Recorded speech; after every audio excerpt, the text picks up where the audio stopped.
Welcome to another edition of Web Chat with the Mayor. We're back after a brief hiatus. I'm joined by Woodstock Mayor Trevor Birtch, and it's glad to have you back in the studio, Trevor. Well, thank you for having me. There's been a lot going on in the Friendly City and a lot more to come up over the coming months. One thing on the agenda I'm really excited about, there's a motion about maybe getting some new sister cities for the city of Woodstock.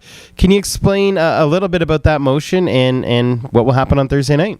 That's right. So right now, the city of Woodstock has two sister city relationships, one with Sylvania, Ohio, that's very active. We have a lot of groups going back and forth for parades and festivals and exchanges with the Boy Scouts, etc. And we have another one with Penske, Italy, based on some of the heritage here in the community.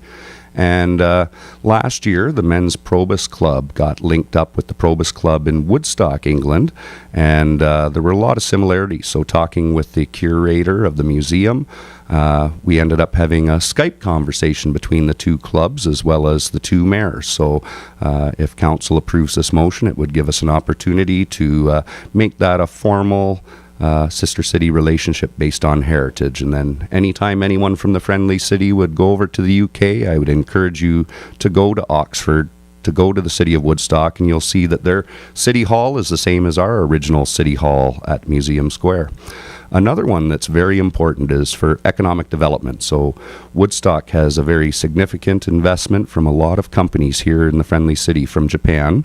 And on the two trade missions I've been on so far, it was noted that many other cities here in Ontario and in Canada have sister city relationships, and Woodstock didn't have any. So with the help of the Chamber of Commerce in Japan, as well as the Consul General and the Embassy, we're going to be looking at making that a formal relationship this fall. And again, that would mean anytime there's people from the Friendly City headed over there for work, they'll receive a very warm welcome. And anytime there's executives coming from Japan, they'll make sure they stop and learn a little bit more about what makes Woodstock such a great community. Absolutely makes sense to me. We got some land sales coming up on a Thursday night as well. Can you elaborate on that? That's right. So there's two land sales, one at Nellis Avenue, and they'd be looking to build an 8,000 square foot facility and have some jobs here in the Friendly City in regards to copper wire stripping machines. So something that's very active right now as a lot of buildings are getting repurposed and rebuilt, and of course reusing those precious resources. Another one is in Woodall Way, and this one is based on spec. So when you have someone coming in to build something like a 100,000 square foot facility, it probably means they have tenants already lined up. So we'll hear more about jobs coming to the Friendly City in the near future. And of course, maybe one of the biggest items on the agenda too, it has to do with waste. Can you talk a little bit about that and what this is? Of course, it's also with the County of Oxford. That's right. So the county for the past year has been working on alternative solutions to make sure that the landfill life is extended well beyond our own lifetime. And their solution right now that they're looking at comes with quite a hefty price tag. And this report that has been asked for by the city would take a look at making sure they follow the EA process and also give all the financing options. So not just looking at what the capital of the project would be, but in the future what it would do to the price of bag tags.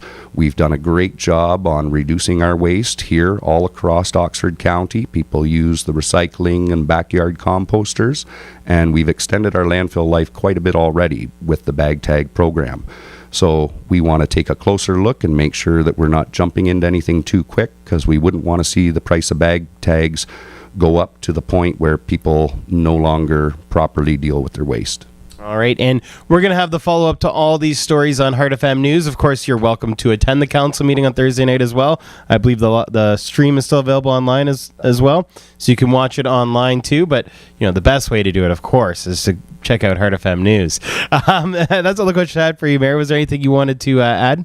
Just stay up to date, look at the community calendar here on Heart FM's website and also the city website, and make sure you take part in all the great things that are going on. Absolutely, and I'm glad to have this back. Glad to have you back in the studio. And make sure to join us again next time for another edition of Web Chat with the Mayor.